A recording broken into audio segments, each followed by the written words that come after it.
Salut à toutes et à tous, c'est Saïd. Bienvenue dans l'arène. L'arène, c'est le podcast dédié à tous les sports de combat.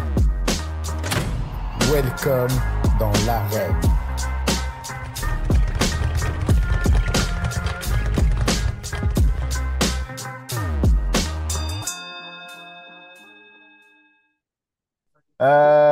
Déjà, comment ça va, Paul, tout simplement? Écoute, ça va très bien. Je suis content d'avoir ce gros défi devant moi. Mhm. Je m'entraîne très dur. Je préfère m'entraîner dans ces conditions avec un gros objectif à venir. Plutôt que j'aime aussi m'entraîner juste pour le plaisir, mais le fait d'avoir un gros objectif devant moi, ça me booste tous les jours. Je sais pourquoi je me lève, je sais pourquoi je m'entraîne dur, je sais pourquoi je souffre. Donc ça donne une raison d'être en vie, on va dire, Ouais. d'aller à la salle et de tout donner. Du coup, là, on est sur. Tu sors quand même d'une grosse année encore, mine de rien, 2024. J'ai l'impression que c'est un peu.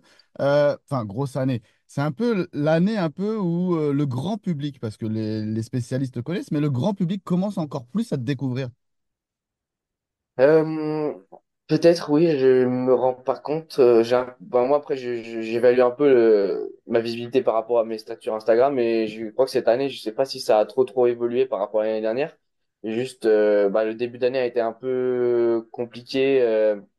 J'étais au championnat d'Europe et Mhm. j'étais très déçu de mes performances. C'était un peu compliqué pour moi. J'ai retourné le sujet dans tous les sens. J'ai essayé de comprendre pourquoi j'ai pas performé comme ça. Mhm. Les circonstances étaient telles que je sais pas ce qui s'est passé exactement. J'étais pas dans mes.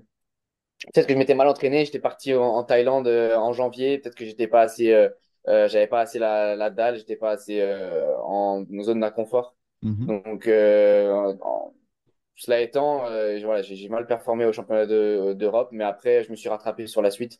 Voilà, j'avais pas le choix et de toute façon, c'est mon rêve, c'est de performer au plus haut niveau et de donner me donner à 100% dans la cage et pour arriver à cet objectif-là, il faut se donner à 100% tous les jours à la salle avant ça. Donc c'est ce que je fais et je sais que ça va se reproduire le 10 janvier au Zénith de Paris. Ouais, justement, 2025, c'est ce que j'allais enchaîner justement sur ça. 2025, c'est très tôt en plus, parce que 10 janvier, donc là, en gros, tu mets les bases, la base assez haute et en même temps pour te dire que 2025, c'est le moment de tout casser encore plus, quoi. Ouais, exactement. Chaque année, je veux que ce soit plus grand, plus fort. Plus performant, plus rapide, plus puissant. C'est pour ça que même la fin d'année, il y aura pas de Noël, pas de Nouvel An. Je me concentrer à 100%. Vraiment toutes mes capacités, chaque minute que je vais passer, que ce soit le jour ou la nuit avant de m'endormir le matin quand je me réveille, c'est pour penser à ce combat et pour commencer vraiment l'année sur les chapeaux de roue, pour que la suite de l'année, lors de mes débuts professionnels, il soit d'autant plus impressionnant. Justement, alors, pour revenir un petit peu en arrière, pourquoi tu as choisi le MMA, toi? Enfin, voilà, tout simplement. J'ai choisi le MMA parce que je faisais déjà des sports de combat quand j'étais petit. Donc, je fais du judo et de l'apkido pendant 9 ans. J'ai eu ma ceinture noire et en fait, je savais que je voulais faire quelque chose de particulier de ma vie. Je voulais pas être un salarié ou faire des études classiques. Je voulais faire quelque chose qui sortait du commun. Même si ça, en fait, je voulais pas un travail classique. Je voulais que mon travail soit vraiment une vocation. Au début, je faisais des vidéos sur Internet, tout ça. Et en fait, j'ai fait une fusion des deux, on va dire. J'ai continué à faire mes vidéos sur YouTube tout en m'entraînant et en racontant mon parcours.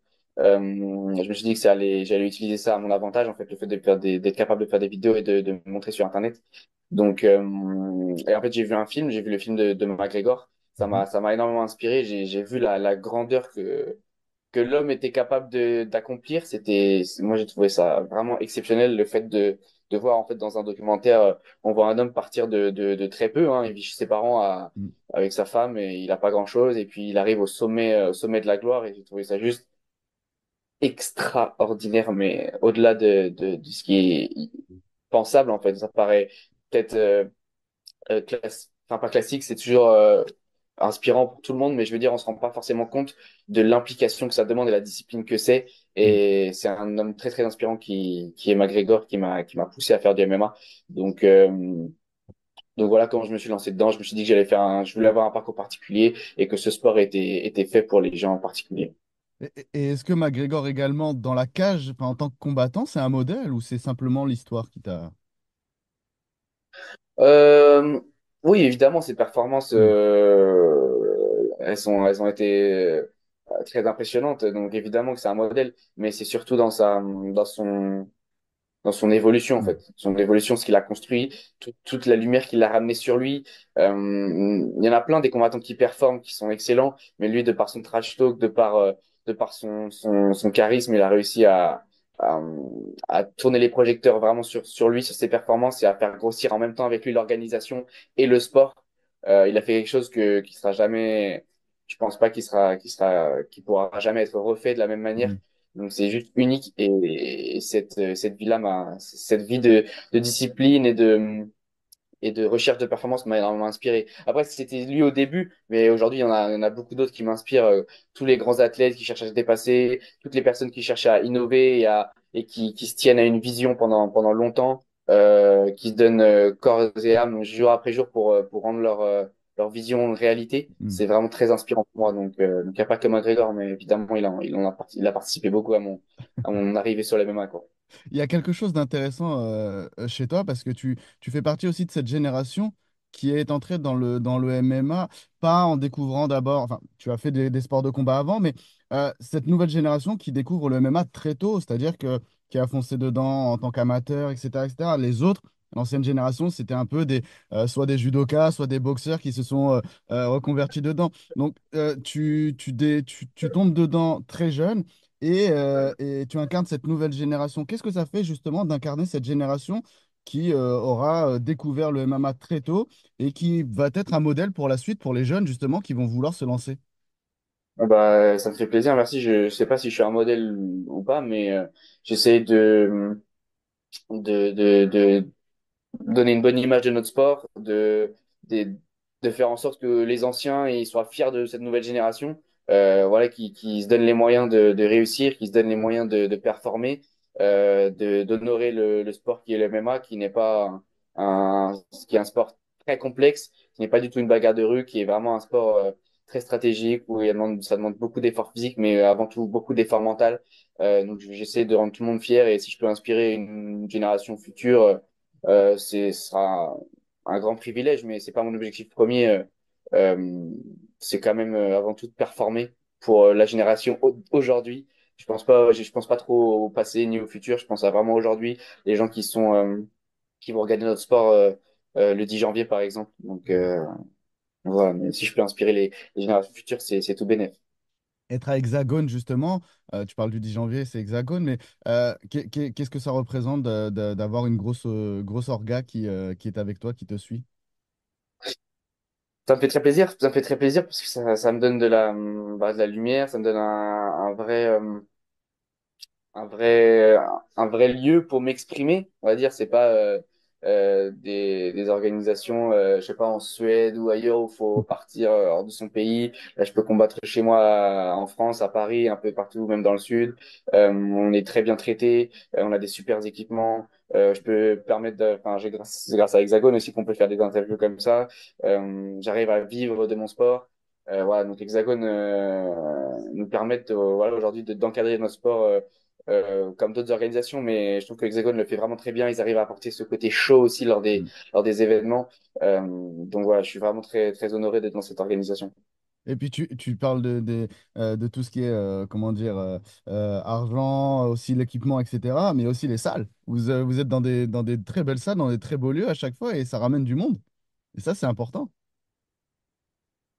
en France avec Hexagone. Ça a coupé, j'ai pas entendu le début de la Ah, question, mais par rapport à la salle, est-ce que tu peux ouais, répéter? je disais je disais qu'avec Hexagone, ce qu'il y a de bien également, c'est que vous êtes dans des belles salles, dans de grandes salles, vous êtes en France, vous êtes un peu partout, etc. Et ça, c'est aussi important pour le développement du MMA et pour la reconnaissance aussi pour toi.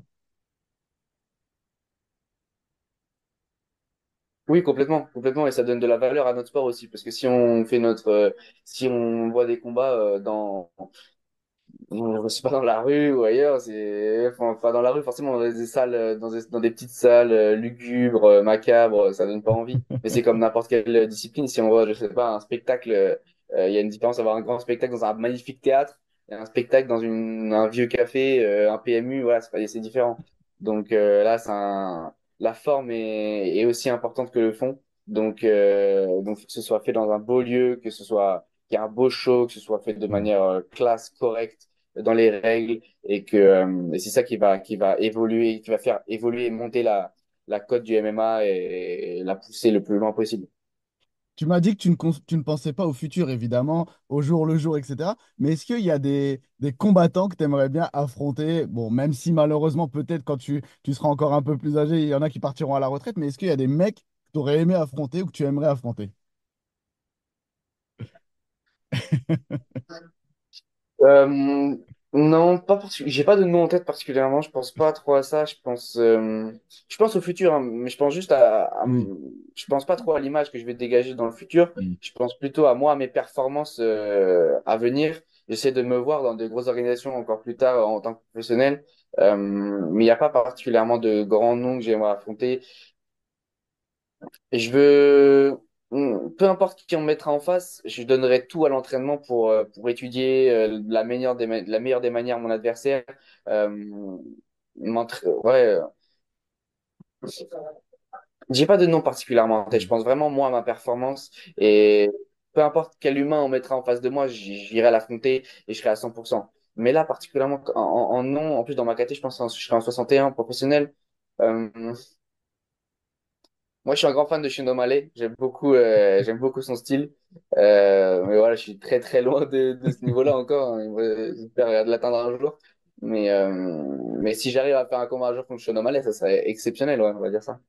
Et deux petites dernières questions, parce que j'aime bien les poser pour que le grand public puisse connaître aussi, parce que nous, les spécialistes, on connaît, mais il faut que le grand public continue à s'intéresser. Bien sûr. Euh, Paul, il écoute quoi comme musique et il regarde quoi comme film? Euh, j'aime beaucoup les documentaires. D'accord. Documentaires sur tous les sujets. J'aime bien. Soit je regarde des grands films, des grands classiques, je sais pas, Inception, Interstellar, des grands classiques comme ça, j'aime bien. Et j'aime bien les regarder plusieurs fois, ou alors des documentaires qui parlent de la vie, la réalité en fait. J'aime pas trop euh, les fictions, j'aime bien vraiment essayer de comprendre le plus possible notre réalité, savoir comment les humains ils fonctionnent, comment la société elle fonctionne, comment les animaux ils fonctionnent. J'aime beaucoup les documentaires et même m'inspirer de grandes célébrités. J'ai regardé un documentaire sur Trump. On l'aime ou on l'aime pas, mais il y a des personnes qui sont vraiment inspirantes et qui construisent des choses. On peut peut récupérer de la motivation, de l'inspiration un peu partout. Et après, ce que j'écoute, vraiment, ça peut être vraiment de tout. Par contre, dans ma playlist, il y a vraiment tous les styles musicaux. Je peux écouter de la musique classique, de la variété, du gros rap, du métal, de la musique indienne, de la musique marocaine, vraiment de tout. Donc, j'aime bien être ouvert d'esprit et découvrir un petit peu tout ce qui se fait dans le monde. J'ai même pas demandé pour la lecture, j'aurais dû aussi. Est-ce que il y a des lectures aussi ou pas, tiens? Ouais, en lecture, je lis beaucoup Robert Greene. Et je lis pas non plus de fiction, de romans. Je lis vraiment des livres qui m'éduquent, entre guillemets, qui me donnent des règles de vie, des consignes, des grands axes à suivre pour aller le plus loin possible et que ma tête elle soit bien organisée. Ouais, on va dire que j'avais un auteur à recommander, ce serait Robert Greene. Il est très très intéressant. Paul, la tête et les épaules, enfin la tête et les poings, on va dire. Ouais, c'est ça, il faut les deux. Génial, merci infiniment, Paul, c'était hyper T'en intéressant, prie, c'était cool. merci beaucoup. Très bonne journée à Carrément. À toi, la à prochaine. bientôt. Ciao, ciao. Ciao.